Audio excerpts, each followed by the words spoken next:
We need to take a statement so we can establish what happened on Saturday night. What time did you get back to David's flat? What time? I don't know. Can you give us an estimate? I don't remember. Would your pals remember what time you left the club? He seemed nice.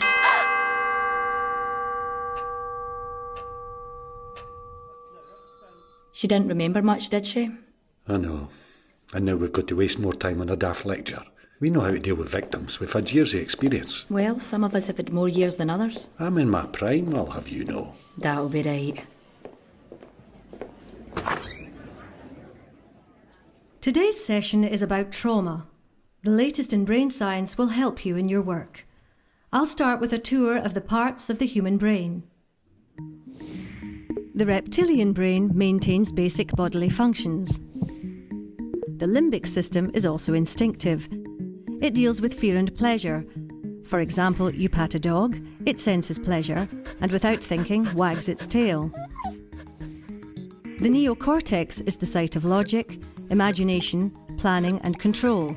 It's more sophisticated, but because it's conscious, it's slower than the older parts of the brain. The amygdala is a key part of the limbic system. It has one job: to sense danger and set off the alarm. When it's a matter of survival, the primitive parts of the brain override the conscious part.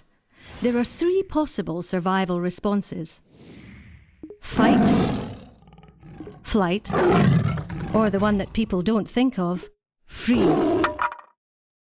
When the alarm goes off, blood and oxygen are diverted to muscles, adrenaline floods the body, and all systems that are not crucial to survival are switched off. Normally, the job of the hippocampus is to file memories so you can retrieve them later, but in times of danger, it stops filing memories, which makes it harder to gather evidence later on. Instead, the hippocampus switches to pumping cortisol. What's useful about cortisol is it stops us feeling pain, so we can focus on survival. Can anyone give me an example? A farming accident where a man carried his own arm for a mile without feeling any pain? Yes, excellent example. It is an evolutionary safety mechanism which is fast and instinctive. In essence, it's our body's very clever way of protecting us. To recap, an example of the 3 parts of the brain working together. You're standing at a bar. Your reptilian brain is keeping your heart beating. You're enjoying the pleasure of a nice pint with your limbic system. You're using your neocortex to work out if there's time for another before the last train. What could happen to make the amygdala kick in? What if this happened? The way you'd respond would depend not on your logical brain, but on your instinctive brain. Being glassed in a bar would be a traumatic experience. Who can give me another example of an event that can cause trauma? War? Rape? A car crash? Good, yes. Trauma occurs when a person is overwhelmed by something beyond their control. The survival brain takes over the rational brain. It can lead to post-traumatic stress disorder, PTSD, with symptoms that last at least a month. Vicarious or secondary trauma is something you may experience if you deal with incidents such as rape or sudden death, or think of Lockerbie, Dunblane. You're not superheroes.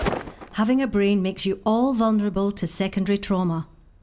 It's important to understand that when trauma occurs again and again, it can become complex PTSD, such as in domestic abuse or child sexual abuse. The alarm system in the brain becomes jammed. Memories are stuck in the limbic system, so a trigger can set off the alarm. The trigger could be anything: a colour, a smell, a sound, a sensation. Now, the indicators of trauma. What should you be looking out for? Depression. Crying a lot? Yes, that's one response. And at the other end of the spectrum, total numbness. Nightmares? Flashbacks? Stress. Good, yes. And they may feel sick. Also, shame, feelings of guilt, inability to enjoy sex, social isolation, triggers. People often feel overwhelmed by the symptoms of trauma. This can lead to using alcohol or other drugs to block out memories, or self-harm, or dissociation when a person's mind detaches from reality. Indicators can be specific to the type of trauma. Say, dental problems, when someone who was orally abused avoids going to the dentist. A victim of abuse might bond strongly to her abuser. This is known as traumatic bonding, or Stockholm syndrome. And jumbled up memory, when a person's normal recording of memories doesn't work. Can you recall any times you've seen that symptom? What time? I don't know. A traumatised person may not seem like her usual self, or may be hypervigilant, on edge, or being startled by everyday things. Everyone is different. You never know what impact trauma will have. Symptoms can change from day to day. So what does all this mean, in practice, in your job?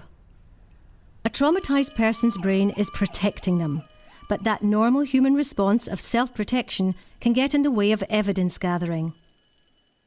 The US military has developed new trauma-informed interviewing techniques that you can use to work around this.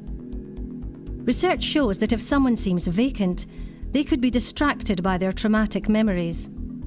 Try to ground them by asking a simple, non-patronising question such as, "Are you thirsty? Do you want a glass of water?" This can help bring them back to the here and now. Don't expect a logical, linear story. Ask, "What can you recall just now?" Find out what the victim physically felt or saw. Working this way, from the instinctive sensory parts towards the logical parts of the brain, you'll get more results. In conclusion, 4 things for you to take away.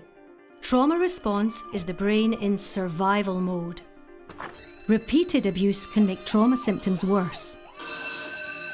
In response to trauma, people will behave in unexpected ways.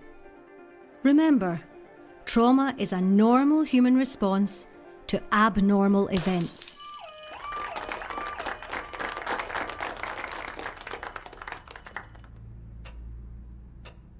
We know that you've gone through a really painful experience, but we need to take a statement to understand what happened on Saturday night. Are you able to tell us anything that you remember about his flat? Anything at all? A dog. Barking.